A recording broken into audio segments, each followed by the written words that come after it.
Yo guys, it's slyroh. You already know that today, me and the boy RTK, say hello. No. Okay, we are back with another Take 5, as today we're going to be talking about our 5 favorite anime characters. Yeah, it's pretty exciting. Good stuff, good stuff.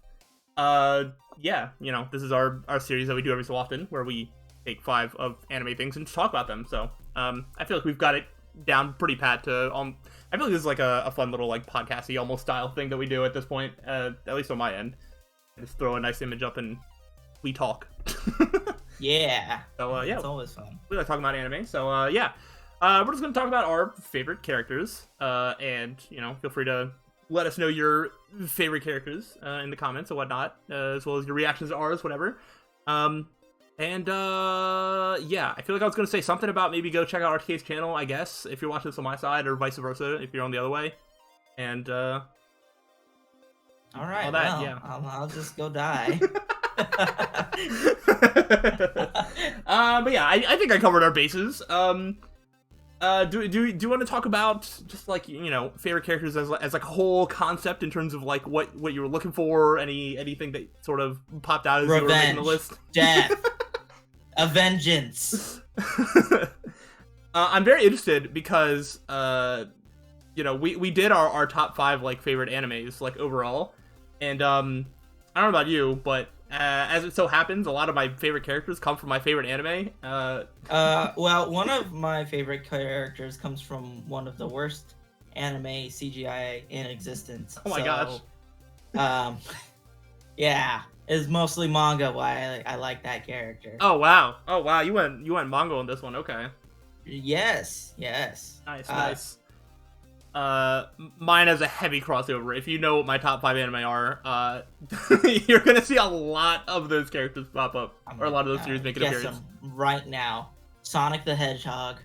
Wait, that's Michael. Was that all your guesses? Yeah, Sonic the Hedgehog. He's all 5 slots. How'd you know? He's got his werewolf form, or werehog, whatever the heck it is. He's got his ultimate Sonic form. He does have He's a lot got of forms. Shadow, which is Black Sonic. Wait, whoa. Shadow's a different character altogether. Come on now. No. Put some respect on Shadow's name. All right, you have to start the 5. I do have to start the 5. The Yes, I always try to make RTK start because it's so scary giving your opinions first, because you're you only never know. talking to me right now. You're not talking to anyone else. Yeah, but I still value what you think. I don't know. Slyroh, do I look like I think? I don't know. Do I look like I think? This sounds like a lot of thinking between the two of us that it probably isn't happening. Anyway. Alright, start. Go. Yeah, no, my number 5 is actually, I actually kind of struggle with this one because I didn't know which character to put at number 5. But at number 5, making... How many times have I mentioned this anime in these list in a row? This might be the 3rd or 4th time. My number 5 character is Eren Yeager. From Attack on Titan. Yeah. I called it. I actually had that in my brain. Yeah, I figured. I wasn't sure because, Eren Yeager, I think my thing for him is I think that he is maybe just the most interesting character from just, like, a character analysis standpoint. Like, I love watching people's analysis, like, of Eren Yeager's character because it's just so interesting, and there's a lot of different angles that you can take it, and I can't wait for the anime to be, like, fully done so I can see even more people, like, react to when, like, Eren's story is, like, fully finished. And I will sort of talk a little bit about where he's at as a character now in terms of how the anime is, but I'm not going to talk about, like, the ending of the manga for people that are anime onlys. But Eren Yeager is the character archetype that I did not like at the beginning. I am not a fan of the really loudmouth protagonist that sort of doesn't, acts before he thinks, and is always, yelling about, we need to beat the bad guys, and, he was very stereotypical, loud shonen main character that is generally not my vibe. I don't always hate them, but they're generally not my favorite characters.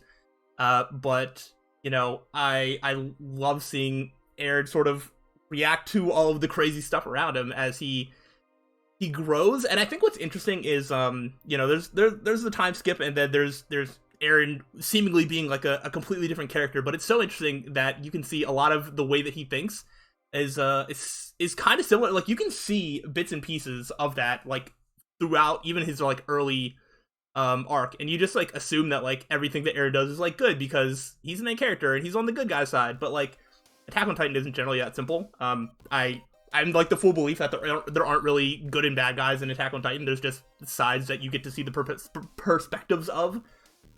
So, you know, and Eren doesn't play no games. Like when he was a child, he stabbed a man to death.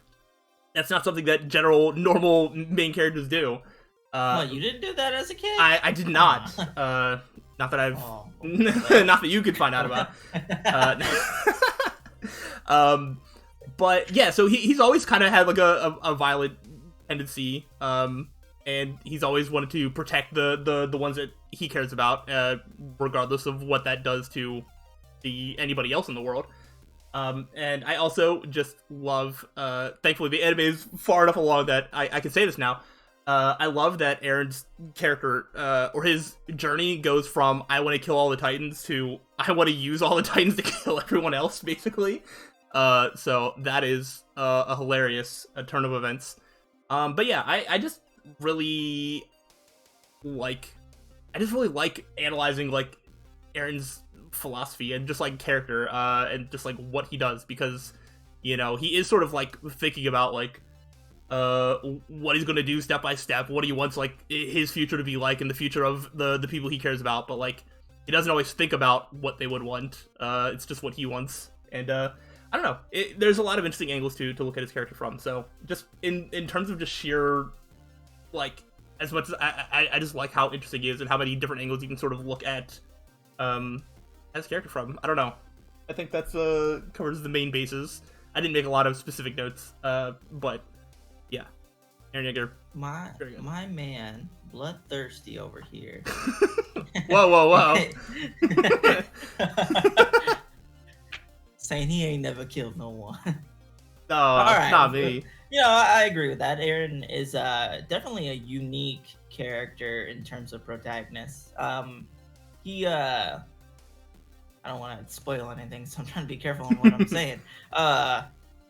He definitely does some things you wouldn't expect a main character to do. Mm-hmm. So yeah, I like it. Do you want to try and guess my number 5 before? Oh gosh, I mean I wouldn't know where to start. You got to narrow it down a little bit if you want me to guess. This character is in one of my top 5 favorite anime lists. Ooh. And I will give you a hint. It's not from Mushoku Tensei. Oh gosh. I don't know. I kind of want like. There's one I'm wondering if we actually share on both of our lists. And I would hope so. I think you like this character a lot. That might be what you're about to say, and that's the only one that's coming to mind. I can't even think of what else. Yeah, go ahead and say. I'm gonna do the same thing where I'll have it in my head, and you know, I'll let you know. You did it with me. You did it. You said it's Lelouch. Yeah. Okay. Yeah. All right. That was the only one that was coming to my head. I mean, I gotta say, dude. Actually, I'll just say this now. He's my number 4, so we can both just sort of tag team this. Sweet. Okay. Perfect. But go ahead. Dude, Lelouch is just so cool as a character. I love the smart, like plotting 3 steps ahead character. Lelouch, it's more than that. Like he often gets compared to like Light a lot, but I think he's so much of a better character than Light has ever been.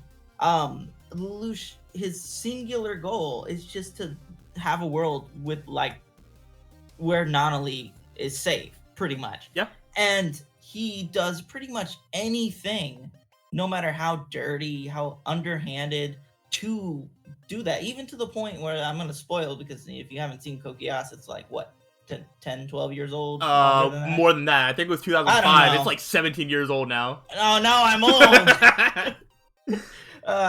You know, he even sacrifices himself at one point for a better world. And it's just, I didn't write as many points as I wanted to, but like he's just cool, man. He's just cool. The way he uses people to their utmost efficiency in combat, the weird calculating manipulation he does. Even when he's betrayed, he's not like on the downside of being betrayed. He's still like calculated all this. He has a plan to get away, and even when things are falling apart, he still figures a way out to get through stuff. Except for like one point in the anime that I thought was really stupid and everyone has a problem with. But you know, Yeah, Lelouch is just cool. yeah, I was gonna say, and I think the main thing that differentiates him from White, and what I really like about his character, is that he is the sort of like calculating. I mean, they show him like in the first episode, he's like, oh, he's a master at chess, like he's a master at like strategy. He like knows where his pawn should be, and he could use whoever. But instead of being this like heartless monster that's just using everybody around him, he's kind of balancing that with his personal emotions. You know, when I think about like the end of season 1, where it's just like the good decision is to just let Suzaku, the person that's like his enemy, die, and he just can't do that because he personally doesn't want him to, and like so he's balancing his personal feelings with the goal that he's trying to accomplish and take down, you know, the Britannian whatever. So I think that's like a big thing, and also like, you know, Lelouch has to adapt. It's like the final plan that he comes up with, like that was not his plan the whole time. He tried a lot of different things, and he, you know, failed in some other ways, whether by his own hand or by other things. And so sort of seeing him deal with that failure and come up with another way to adapt and find another, you know, another plan, and ultimately, like I think that's also just what makes the end of Code Geass so good. Is like that wasn't like the plan from the start. That's not how it was supposed to be, but that's just sort of the corner that he backed himself into, because of the choices of him and some other people, which made it really interesting, I think. You know, and that brings up another important thing. I really love the whole idea of the main character turning the entire world against him, so he can be seen as the bad guy. And I like that so much, and I'm like, well, that's like, it's just wow. Yeah. All right. Okay. Yeah, my mind was blown that with like that whole the whole last couple episodes. The first time I watched it, because Code Geass was one of my earlier animes, and like, I don't know, I get like it was one of those that was kind of like a twist to me, just because I wasn't one where I'm like following like everything so closely and analyzing everything, and I was just like, wait, I was like, oh, he's coming out, he's like, he's being bad, he's being like evil, and I was like, this is like a weird like twist, and then like to see that there's a reason for it all, and I was like, oh, that was incredible. Like, experiencing that for the first time is one of the, you know, coolest things I've ever experienced. I'm very glad I watched it as it was airing on, I think, Adult Swim, or oh no, wow, it was Adult Swim. So I wasn't spoiled by it like that. That if I was on the internet now and never seen Code Geass, I would have been spoiled 10 times over. Yeah, like you guys probably are now if you haven't watched Code Geass. yeah, it happens. All right, well, you got anything else to say? That's pretty much all I have. No, I think I added on everything that I was gonna say. All right, so that was your 4. Yep. My 4 is Kenshin Himura from Rurouni Kenshin. Okay. I love everything about Kenshin. Rurouni Kenshin isn't in my top 5 anime, but it is in my top 10, and I love it so much. The fact that Kenshin is trying to atone for everything he did. I mean, if you watched most of Rurouni Kenshin, right, Sly? Yeah, I watched all of the important stuff, but I mean, don't ask me to remember a lot of things about it. Okay. So it's like semi historically accurate when Japan, I think, was in, I don't remember what the era was called, but it's during the reign of the shogunate, which are basically like they were basically rulers, and they used shoguns, samurai, as their force of power. So when Japan was closed off for those like 100 or 200 years that the shogunate was closed off, or they had Japan just not open to any people traveling, and then like Europeans started coming over, and they're like, hey, we got guns, we're so much stronger than you guys, and you guys can't defend yourself if we just try to invade. So like the whole story before the start of Rurouni Kenshin is like, Kenshin's known as Batosai the Manslayer, and he gets that name because he's fighting for, I think it's the Imperialists is what they're called.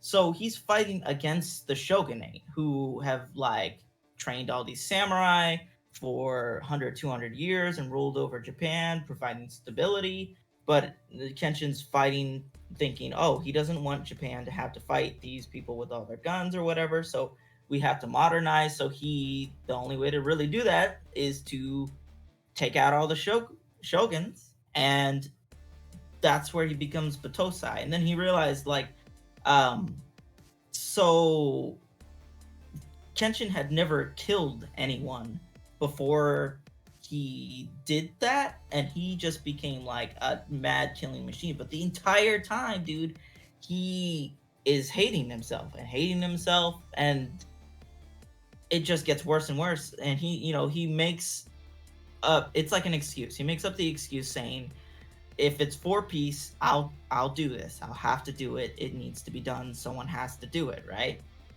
Mm-hmm.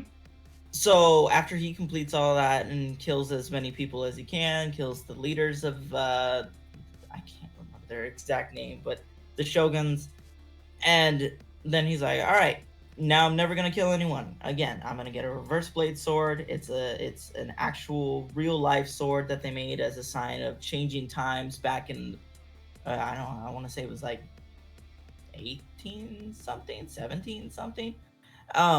And he just wanders around as a vagabond pretty much. And then his whole thing is just atoning for what he's done, and then these constant ghosts coming from his past to try and bring him back to being a killer. And he knows that if he ever kills again, he'll never be able to come back from it. So he tries his hardest not to do it, but it gets increasingly harder as more and more people try and come and hurt him and the people that he cares about. And it's just it's my favorite story of atonement in Kenshin, and I like it a lot. He's like, not only is he super kind and peaceful when he needs to be, he's got that super dark side to him when he needs it.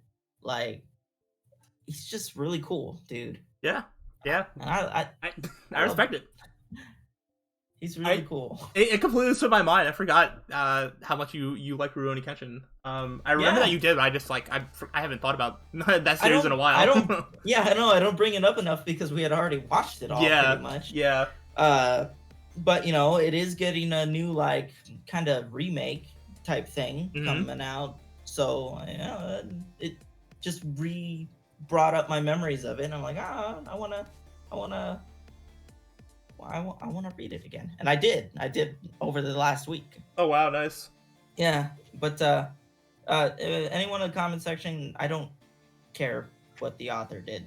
That's not a part of the anime. It doesn't matter. Don't bring it up. All right? Thank you. I mean, I already didn't. My stance is I didn't really like Rurouni Kenshin that much anyway. But I haven't gone back and watched it. I've heard there's like certain things that's just like, it's a little weird. If somebody feels that way, that it detracts from their viewing experience, I'm not gonna take that away from them. But I'm not gonna say you can't like enjoy it though. Yeah, exactly. Yeah, but I can see where people would be coming from, where they're like, oh, it does make them uncomfortable. So I'll take the middle ground there. all right. So does that mean you started you started 5? Yeah. So yeah. Technically, I started 4, but you same to me, so you start 3 now. Yeah. I was like, I'd be doing my 3. Yeah, that was your 4, right? Yes. Yeah. Okay. Yes, I was like, you didn't skip one. We didn't go out of order, did we? No. Yeah. Okay.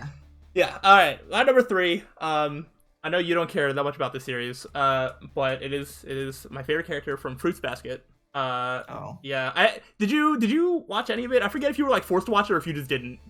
I've watched quite a bit of it, but Chucha hasn't watched season 3. Oh gosh. All right. Well, but she watched all the original of Fruits Basket and I think the original Fruits Basket stopped at a certain point though because the manga wasn't finished.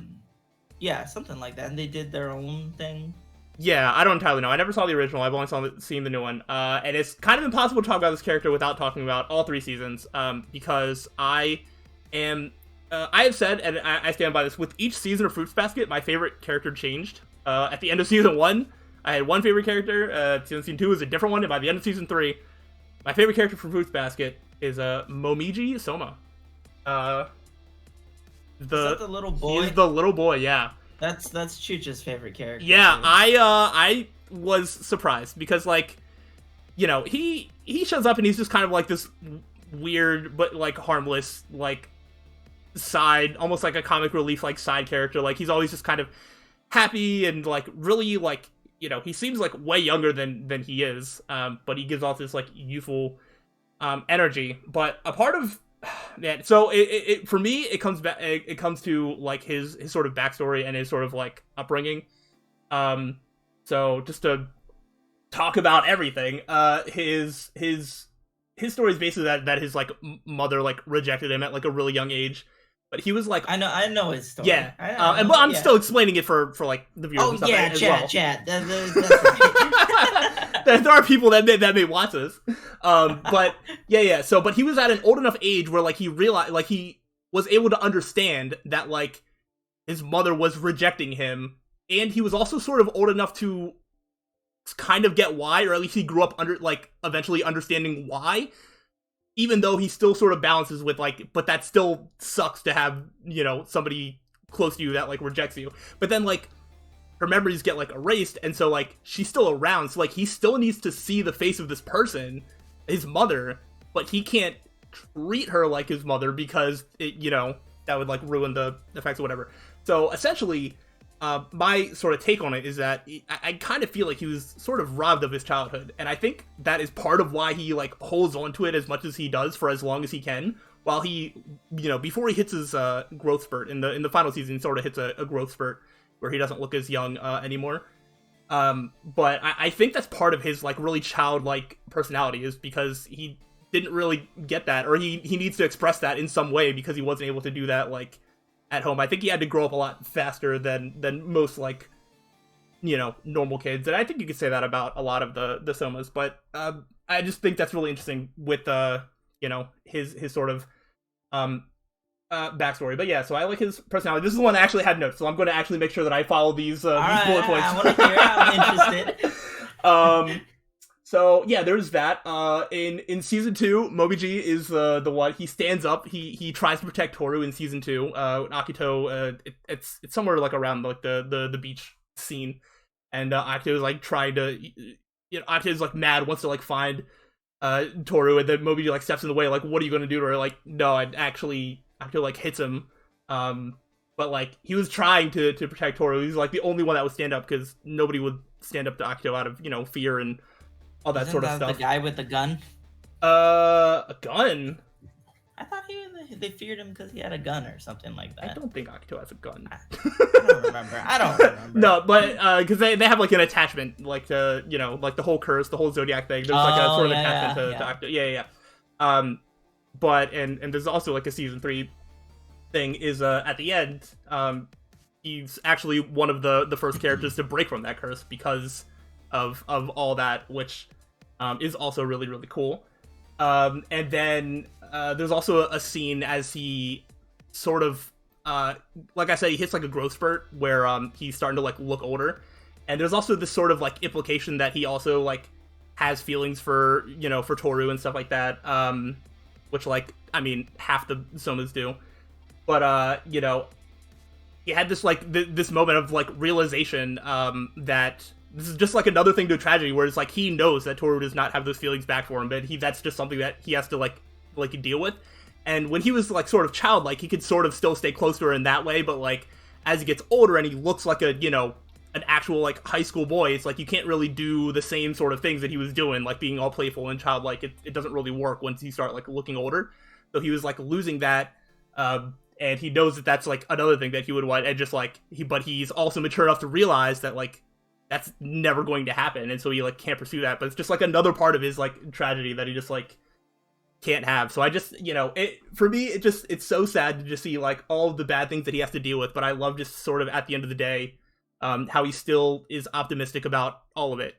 And I don't know, he still has like a genuine smile on his face. I think, like, I don't think it's all just like hiding like pain. I do think that there's like genuine like optimism about like what he can do like in the future, and I just really like all that stuff about him. So all right, yeah, okay. Would you would you like to take a guess on my other character? Oh gosh, oh I don't even remember. Well, I mean, it's weird because I'm This pretty sure I know a little bit about what your manga one might be, but like, even though I've never read it or seen it, what else would you have put? Um, I don't know. Is there a character like ReZero that you would put in here? No. Yes. What else is on your? What's on your top five? I don't know. Oh well, it wasn't on the top five. It's on it's on your world building list specifically. Oh. So it's from one of yours that I didn't have on my world building. Oh my gosh! Wait. Okay. Is it that boy? That boy Roy? That boy Roy. It sure is. I mean, I love. I mean that boy Roy is a different one, but I know you're not talking about Roy. Yeah, Roy Mustang, one of the cockiest, laid-back, cold personality assholes out there. Oh, I cursed. Whoops. You know, there's just something about Roy that he's just so likable and relatable. He starts off the story as like this really cool, cocky guy who has these groups of friends. If you're just watching Brotherhood, if you've only watched Brotherhood, it just kind of starts him out where he's just kind of put in charge of Ed, but he gets a little bit more build up if you've watched the original because it follows more of the manga. But like he just has the coolest scenes that make you love him and also feel super uncomfortable at the same time. Like I will never forget when he says, "I seared my own wound. I almost passed out from the pain of it." But then he just decimates Lust, dude. It is one of the coolest moments in that show. And then he's just he has this whole tragic backstory where he's trying to go through the rank of the military, and he's stuck in the Ishvalan War, and he's got to do some pretty bad stuff to do because it's his orders, and you can't disobey orders as a soldier, you know. But his whole goal is to be able to change the country that he's in. I think what is it they call it in that anime, Fuhrer or something like that. Mm-hmm. He basically wants to become Fuhrer and become in charge of everything. And you know, he has I believe his two closest friends are Hawkeye and Mace Hughes, and we all know what happens to Hughes, and that's one of the catalysts for him to really like push himself towards this goal and decide like, you know, what needs to be done, what's right. But you know, it shows that he cares so deeply about his friends because he definitely cares about Hawkeye and Hughes a lot. He cares about Havoc, if you even remember his name. Yeah. But like after Hughes' death, he's set up like he's making a lot of his decisions for justice, but you really see as Roy gets further and further into who killed Hughes that he's really just deciding these things based on his emotion, and most of that emotion is anger and rage, and he just feels like when he finally confronts Envy, and Envy's just sitting there mocking him about how he killed Hughes, and it's just like you're expecting this to be one of the biggest moments that you're like excited for, you know? He's finally gonna avenge Hughes' death, and then Envy just kind of goes out in the most pitiful way imaginable. Like Roy is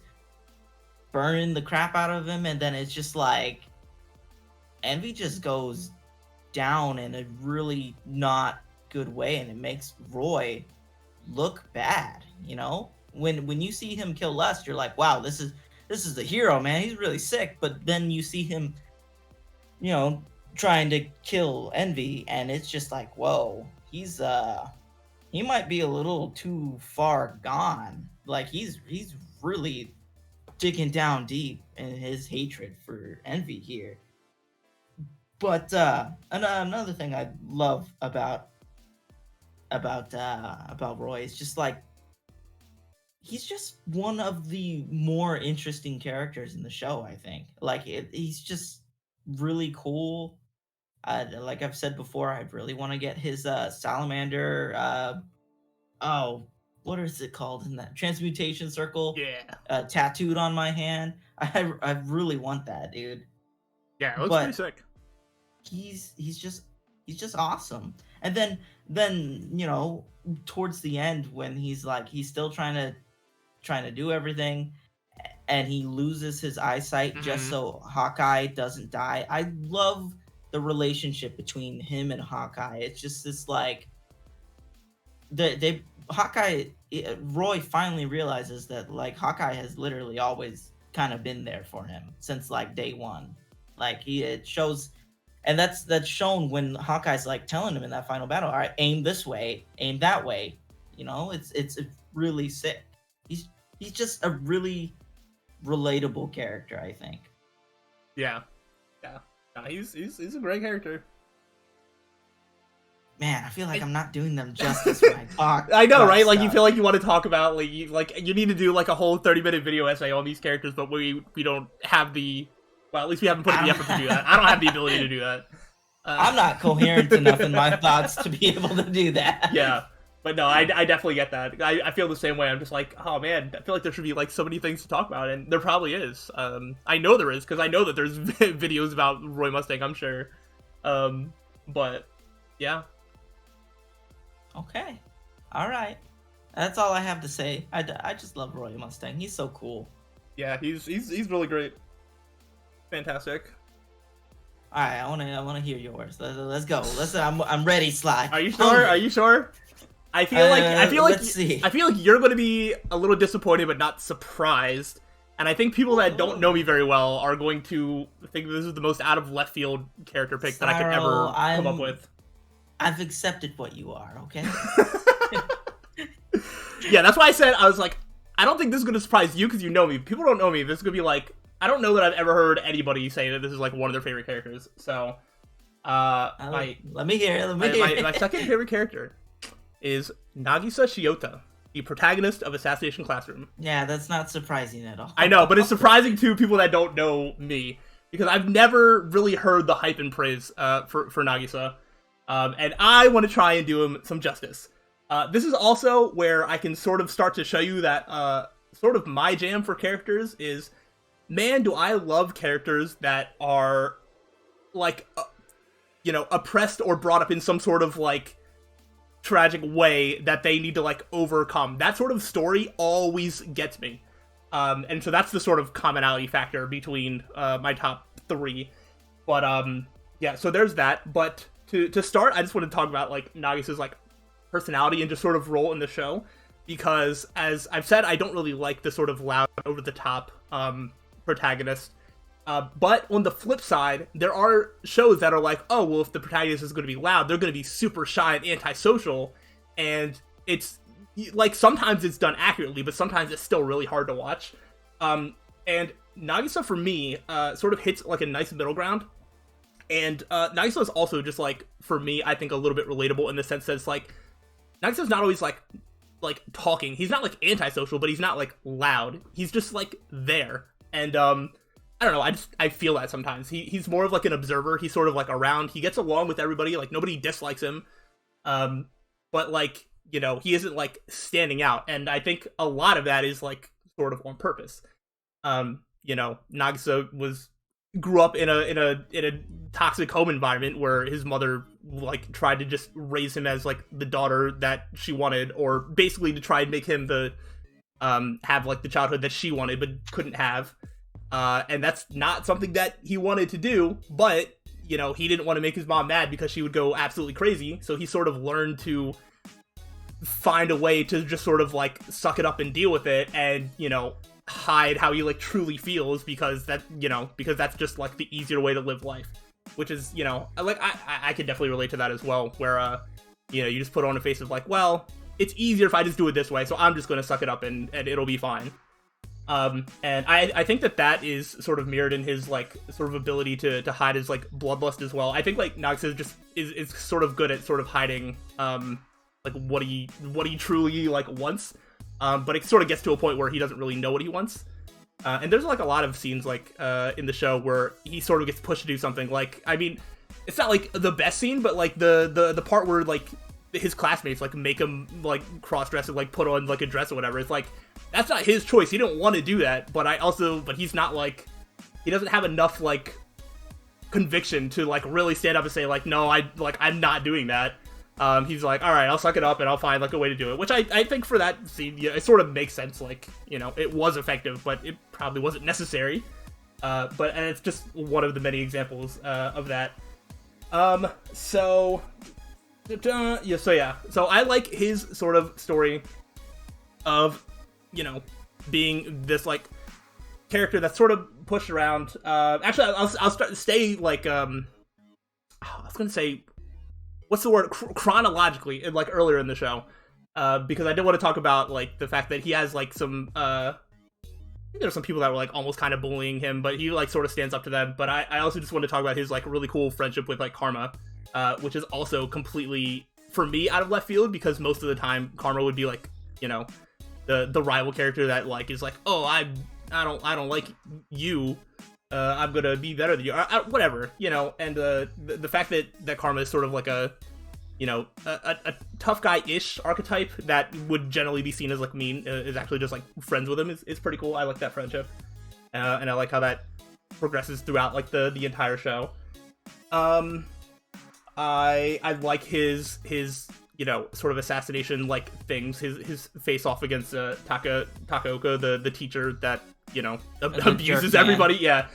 So like that initial like standoff where you're like, oh, I just need to, or when Crossbow like picks him to be the one to be like, all right, if you can sneak up behind me or try to kill me or take the knife or however it worked, and he was able to do that. Like whenever he's able to do like that snake thing and all that sort of stuff, I think it's really cool. I just like any time that he sort of shows off his abilities to do that. But you know, yeah, what were you gonna say? He really can be scary. Yeah, he can be really scary. It's really cool. But yeah, I mean, obviously the thing that sort of like it does it for me is him actually overcoming the scene like where he stands up to his mom, being like, you know, I'm not gonna be what you want me to be, you know, because he's like gained the confidence. He's like, there's other options I have. I don't need to like take this from you. But he still does it in a way like, I'm not like leaving you. You know, there's still like a chance for his mom to just start treating him like an actual person, like his own person. And to her credit, she does. You know, he doesn't just like up and leave. He still tries to find like a middle ground where he's like, I'm gonna be my own person. Stands up to her, and is just like a lot more assertive to the point that like she understands. The other sort of plot point that I really like about Nagisa is, you know, he does have this talent for assassination, but he doesn't, I mean, for most of the show, he doesn't really know what he wants to do. And then towards the end, when everybody else is, you know, so sure about what they're going to do and what they're going to apply to high school for or whatever, Nagisa still like has no idea like what he actually wants. And his journey of like deciding that he's going to be a teacher because of how Koro Sensei basically like inspired him to want to like do that for other people is just really, really cool. I like the journey where like his whole time he's not like assertive enough to know what he wants, and then when he finally like finds something he wants, he's like, I'm going to do this. And then like at the very end when it, you know, does like the time skip into the future and it's like he got to do like what he said he was going to do. I just love that so much. So I think I covered all the main points, and hopefully I got my point across that I just really, really like Nagisa. Actually, no, towards the end as well, because there's that disagreement as to whether they should save Koro Sensei or kill him or whatever, and I really liked that whole disagreement thing. And it was kind of interesting to see the like Nagisa try to take the path of like, oh, we're gonna save him, even though like, you know, that wasn't gonna work. And then when he's like the one that has to like ultimately do the deed, is like, oh my gosh, it's I cry every time. All right, I think I've covered like every major point. I just love Assassination Classroom. I know, I'm aware. Slyroh's love of Assassination Classroom goes beyond good. All my comprehension. It's so good. It's not bad. I don't like it as much as you do, though. Yeah. All right. So this is the one from the manga Okay. specifically, since the CGI for this anime that they did in 2016 was garbage. It's Guts from Berserk. Yeah. I love Guts. At first, when you meet him, he is just like this. He's your typical dark, brooding, almost psychopathic type of dude, and it shows him. The start of the manga shows him as an adult. You know, he's got a crossbow for an arm because, like, you know, he doesn't have half of his hand. He doesn't have his hand and half of his forearm. He's got this really massive sword. He's wearing all black, the original black swordsman. Kirito, eat your heart out.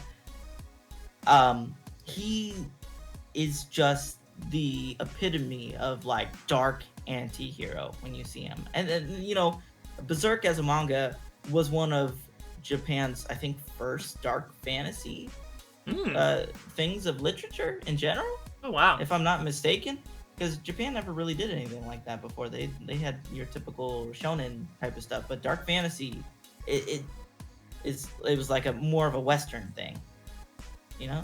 Okay.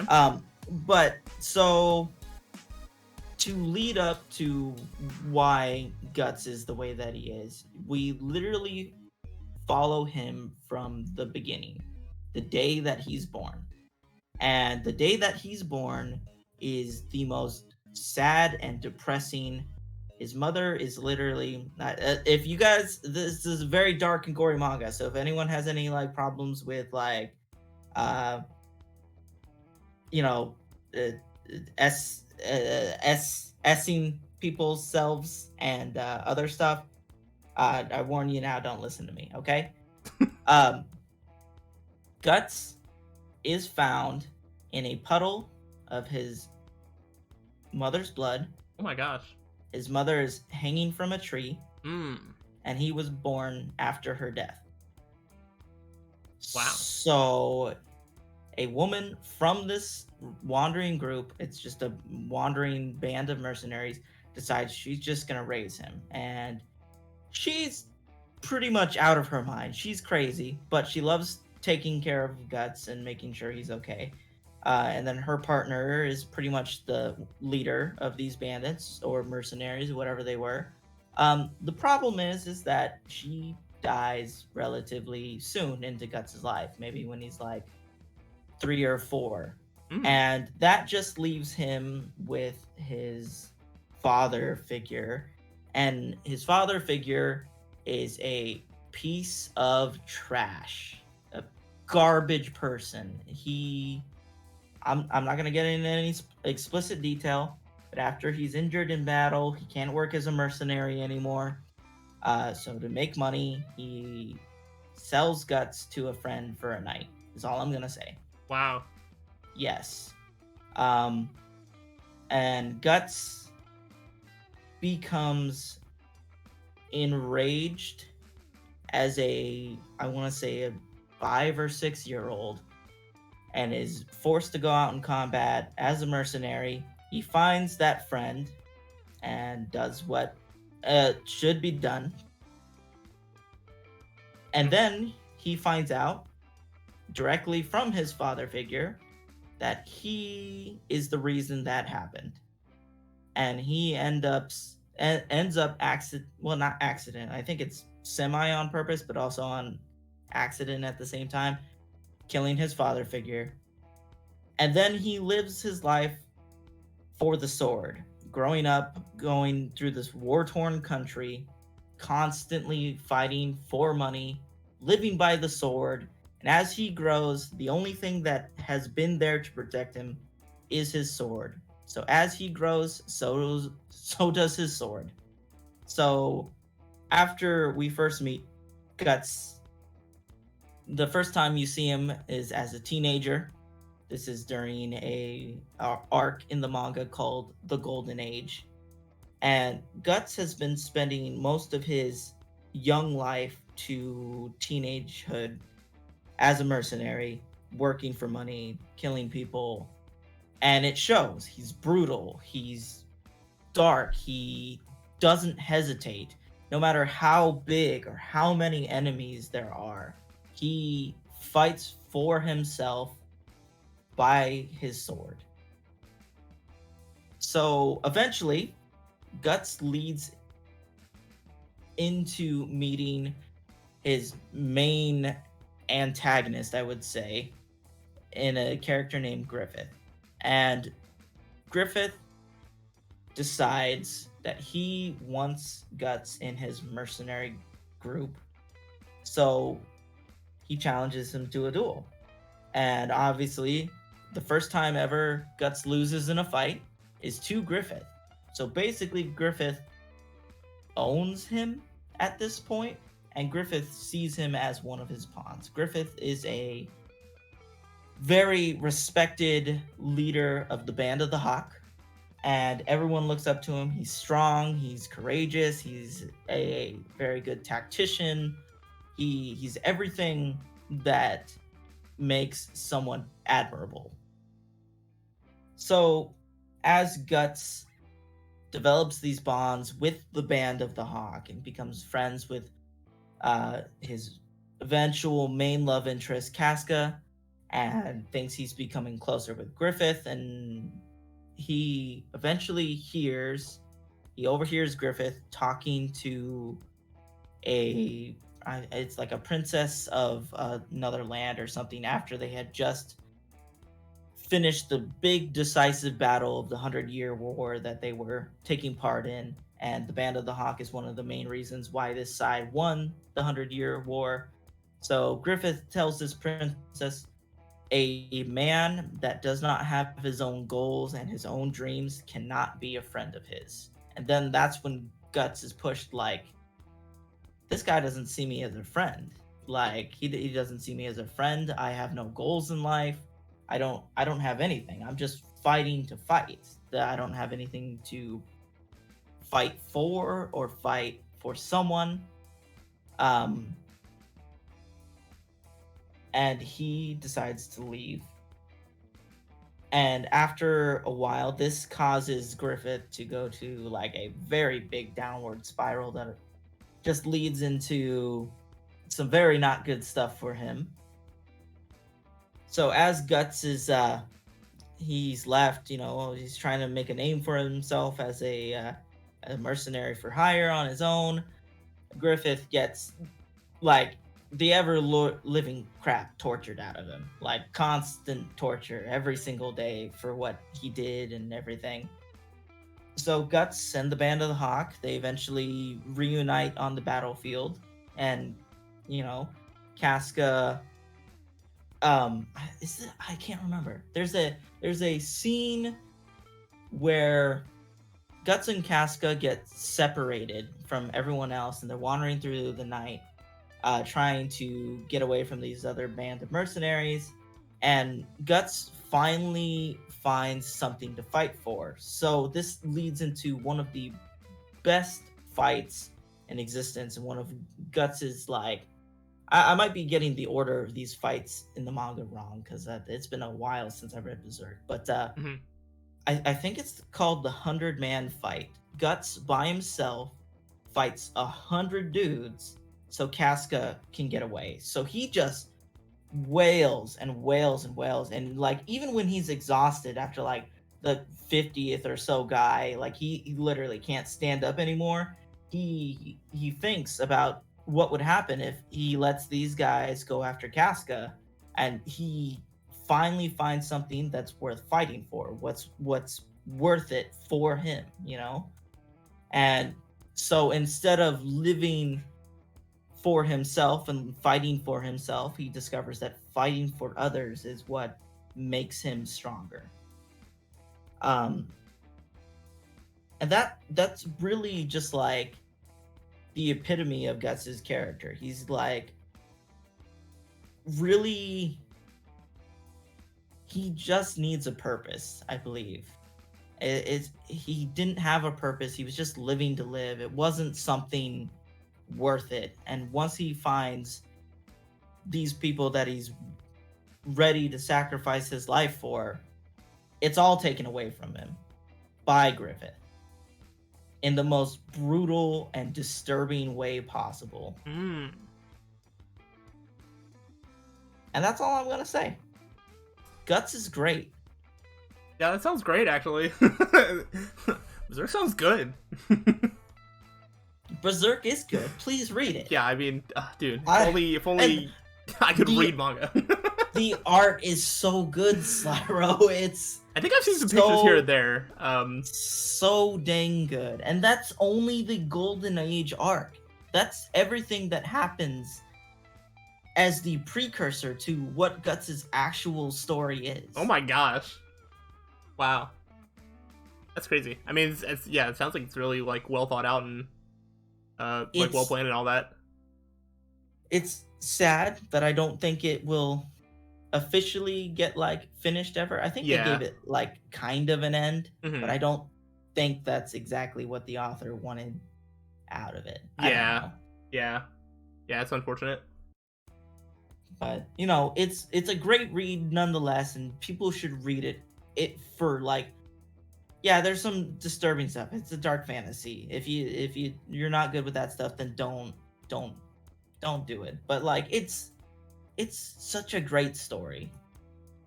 Yeah, I think it would be my jam. All right. Well, that's my number 2. All right. Let's see. Do I start number 1 too? I mean, if we keep going back and forth, I think I would do 1. Yeah. Oh, would you do? I thought you started 2. I did start 2. Oh, are we, like, snaking it? I don't think we've been snaking it this whole time. I think we've just been going back and forth. It's because we synced, man. We screwed it. I forgot that we were supposed to snake it. I thought we were just going back and forth. Well, I mean, you go ahead and do it then. Yeah. All right, yeah. We'll try to remember to snake it next time. Yeah, my favorite character just so happens to come from my favorite anime. So surprise. Yeah, my favorite anime character of all time is Killua from Hunter x Hunter. Yeah. Good stuff. Yeah, dude, I love Killua. I mean, he's got a great design. He's got cool electric powers, cool yo-yos, and yet again, we have a character that was raised in an environment that they are, you know, their whole life is, you know, his whole life is planned out for him. He's gonna grow up and be an assassin and at least be a part of the family, if not, like, lead the family. But, you know, he's able to get some time away and you know, sort of figures that, like, maybe that's not exactly, like, what he wants to do. But I actually really like, it was kind of funny when you said about, like, Guts, like, not looking for a purpose. I feel like a lot of Killua's journey is, like, trying to figure out what his purpose is. Because, and I know that there's one specific scene where, Gon and Killua are talking, and it's just like, you know, I think Killua either asks him or Gon's just saying, it's just like, oh, you know, I'm gonna go here and do this, and I'm gonna find my dad or whatever, and it's like, Killua, like, what are you gonna do? What do you wanna do? And he's like, I don't really know. I don't have a plan. I guess I'm just gonna stick by your side until I figure it out. And I don't know, I like, when everybody else has such, like, clear defined goals, Killua is actually, like, the one that sort of is different, because, like, he doesn't really have that. He hasn't really had the ability to sort of make his own goals. So, you know, there's that. He's such, like, a kind-hearted person, but he's also, like, this assassin that, you know, is being trained to kill, and he's very good at it. But yeah, so there's that aspect of it that I really like, and I mean, obviously him sort of breaking out of the control, but both, like, the type of control that, like, his family sort of has on him, and then, like, the literal control that, like, his brother, like, has on him, like, both of those, when he, like, overcomes those, is just, like, fantastic. I love that. So that whole storyline is really good. And then the other, like, a main storyline to for Killua is his friendship with Gon, because he's never really had a friend, like, not one that he's ever able to, like, you know, be, like, proper friends with. And, like, Gon is just, like, the most, like, happy-go-lucky, like, takes things at face value, like, whatever. And so Killua doesn't even need to, like, try to do anything. Killua's just, like, there, and Gon's just like, yeah, you're cool, I like you, you know, and, like, it's literally that simple. But, like, it's just kind of interesting to see, like, Killua doesn't always, like, understand that, like, you know, like what do you mean I can just like be here and like you like me as a friend or whatever. It's like because as like an assassin, like he's generally like a tool, like what he needs to be like useful in some way to either like his family or like whatever his job, whatever he's doing. And like with Gon and just like with friends in general, he doesn't like need to do anything special to like earn that. He can just like that's not like what friendship is about. And so he sort of learns that, which I like. It's represented really well when it's like later and like his friendship with Icalgo, the octopus bro. Yeah, like that's such like a good growth of Killua's character of like learning that like you could just be friends with somebody and like. I think there was like certain man, I don't remember the specifics. I feel like there was a certain scene where like I think Icalgo like didn't do something right or like messed up or whatever. I know there was a thing where oh gosh, I had it and I completely slipped. Where but essentially it was just like one of those that like he was able to make a friend because of like the lessons that he learned of like being friends with Gon and just like how a friendship like can work like that. So even if Akago isn't like doing everything like perfectly or being like the best whatever, like he can still like be like a friend with him. I don't know. I just really like that. And let's see, was there any other notes that I had that was outside of that? I didn't even look when I was talking about that. But yeah, no, yeah, oh yeah, and also just like his sort of like willingness to sort of sacrifice himself to an extent for for his friends as he as he does learn to be friends with Gon and all that sort of stuff. But like I know like in the dodgeball match, like he like legitimately like sacrifices his hands essentially to sort of like help mostly Gon in that sense. I think there's some other times where he sort of puts himself in in harm's way. He doesn't always think about his own safety because I feel like sometimes he still sort of sees himself as like a tool, not always like a person. But like so it's really nice to sort of see that he does that because he does just have like a heart of gold.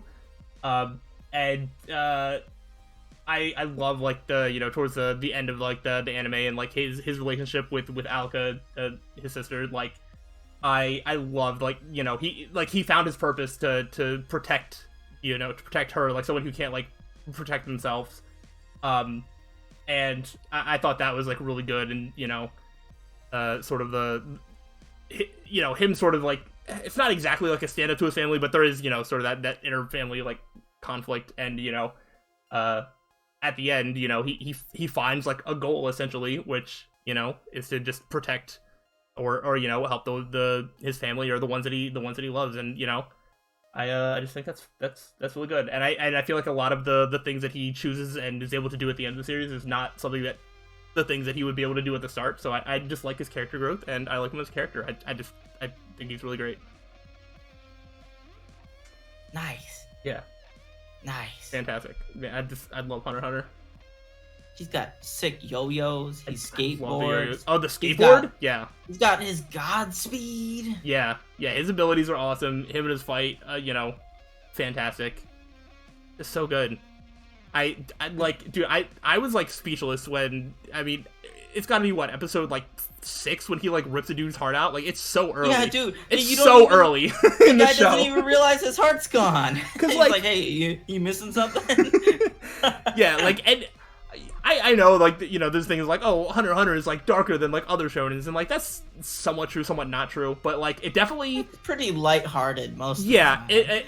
But it does sort of reach, like, that sort of stuff, like, a lot quicker than I think a lot of other, like, shonen shows do. I think that's the main difference, is I do think Hunter x Hunter gets there quicker, because, like, I don't know any other series where, like, a character's ripping the heart out. One of the good guys is, like, ripping the heart out of their opponent, very early on in the show. So, yeah, that, like, very, very interesting. And then, yeah, I think he was throwing off some of his assassin techniques, like, also, like, really, really early on. Yeah, so good. All right, you ready? Do you think you know who it is? I don't, actually. Did I? Yeah, you should. Oh, gosh. Oh, no, I don't like this pressure. You should. On this game of how well does Slyroh know RTK? I'm gonna feel so stupid when you say it. You should know. I talk about him all the time. Talk about him all the time. And how he's one of my favorite characters from one of the best shonen anime in existence. Oh. Okay. Okay. I have one of two characters in mind. One of two? That's a 50-50 chance. Oh gosh. All right, well, Go ahead. Let's see if I'm even right. It's just Sasuke, dude. Yeah. I was like, it took, once you said shonen, I was like, all right. I narrowed it down to Naruto, and I was like, I forgot if you fell on the Sasuke or the Itachi side. Nah, dude, Sasuke. Itachi's great too, but Sasuke. Itachi was probably like my number 6. He was very close to making my list. Sasuke's just so awesome, man. He starts out as this just like really edgy edgelord at the beginning. I'm gonna kill my brother. That's what I'm gonna do. That's my only goal. Just like that. Just like Sasuke. But he becomes so much more than that. He really just he tries out the way. He wants revenge. All my characters, except for like revenge. Kenshin, want revenge. I guess Lelouch to an extent wants revenge. Yeah, that's part of it for sure. Yeah. But like Sasuke is just built on it. Sasuke's only real goal is to finally take out his brother, and when he kind of does that, Itachi dies to his own illness before Sasuke kills him. But like after that happens, he finds out that Itachi was not at all what I thought he was. He was not bad. He was basically forced into killing his entire clan, and the whole dynamic that he had with Itachi had been suddenly flipped on its head, all because Obito told him the truth. And then, dude, people say Sasuke is like flip-floppy, but if your whole world was turned upside down multiple times in such a short period of time, wouldn't you change your opinions as well? Yeah, wouldn't you? It's almost like when you get new information, you take that and maybe change the way that you think depending on what you know. Exactly. As you get more information, things are different. Yeah. People don't pay attention. And it's not even like he's always like right either. It's not like, he's like completely on point about everything that he's thinking, but like everything that he thinks and all of his stances makes sense with his character, for sure. Exactly. With coming to take down Itachi, to literally betraying the Leaf Village to like get power to reach that goal, and eventually like deciding he's just gonna take out the hidden leaf because they made Itachi do this, and that's not cool. And then he gets to the stage where like he goes and kills Danzo, and the way he does it is just like he still has people behind him, no matter what he's been doing. Like he has Team Taka, I think is what they were called at the time. Yes. And they might have been Team Heavy. Even though like wasn't he like 100% willing to let the girl die? I forget her name. Yeah, he shot right through her to kill Danzo. And that was the moment Sasuke was like, oh well, he's going down, man. He's going down this dark path now. And Sasuke is just, I don't know, man. He's always just felt, all my characters just feel relatable. Like I could totally see myself making these decisions if I was presented the same situation, you know? Mm-hmm. Like it's just crazy that that he goes from just trying to avenge his clan to wanting to be the big bad, so the whole world kind of has to fight him. It towards the end, and then his whole thing is severing bonds is what allows him to be powerful. And in the fight at the very end with Naruto, it has that scene where it's Sasuke by himself, then Naruto, and then Sasuke by himself, and then Naruto and friends, and then Sasuke by himself, and then Naruto with the whole village, and then Sasuke by himself, and then Naruto with the whole world, Sasuke by himself again, and then Naruto with Sasuke. and that just completely changes Sasuke's opinion. Like, dude, I was wrong the whole time. You don't have to be alone to uh to keep. Oh, it's so hard to form my words. No, I get it.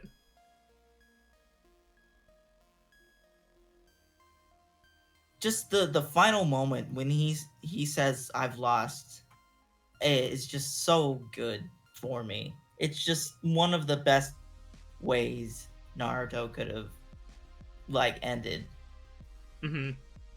Yeah, no, obviously it's fantastic. Where's Chaos? I need him to explain this for me. He would talk for over an hour about Sasuke. He would double the length of this video single-handedly.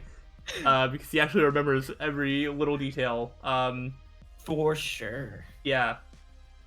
I was gonna say something completely random, but like about Sasuke. I remember being so like impressed / like surprised, like when his whole deal with like with Orochimaru, and then like when he goes to like kill him basically or whatever. Yeah, because like he was like, oh, as Orochimaru like tries to take my body, I'll just like kill him or something. And I was like, I didn't like consider that was a possibility. I was like, oh, that's so smart. And it was so, but like it was also just like so cool. I don't know. I remember loving like that whole like scene. Yeah, where he absorbs Orochimaru's body into him, and he's just like, dude, why didn't all these other people think of that, forehead? Yeah, and I was like, oh, that's so smart. I was like, but it was so cool. Yeah, so like Sasuke has a lot of just like cool moments. Also another one with like cool lightning powers. I mean, he has more than that, but he does have lightning powers. Lightning powers are always sick. Dude, I love lightning. Just like if I was a superhero, I would have electric-based powers. It'd be cool. More like an Infamous, I think. Ooh, yeah. I've always thought electricity is so cool in media. Yeah. I don't have anything else to say. All right, well, that was our list of our favorite characters. Oh my goodness, an hour and 10 minutes. Yeah, we're like I said, we're getting we've got this down. We know how to talk. We know how to make these things a little bit longer. But it's all good. Hopefully, y'all have stuck around and watched the whole thing or bits and pieces, however you did it. Make sure to let us know your reactions on what we've said. Let us know some of your favorite characters. And also leave suggestions for future Take 5 lists because, we are all ears and we need them suggestions. So, I think that is everything. If you have enjoyed, like the video, go ahead and check out RTK or check out myself, slyroh, depending on which side you're watching this on. And we'll see you for whenever the next Take 5 happens. Well then, peace out.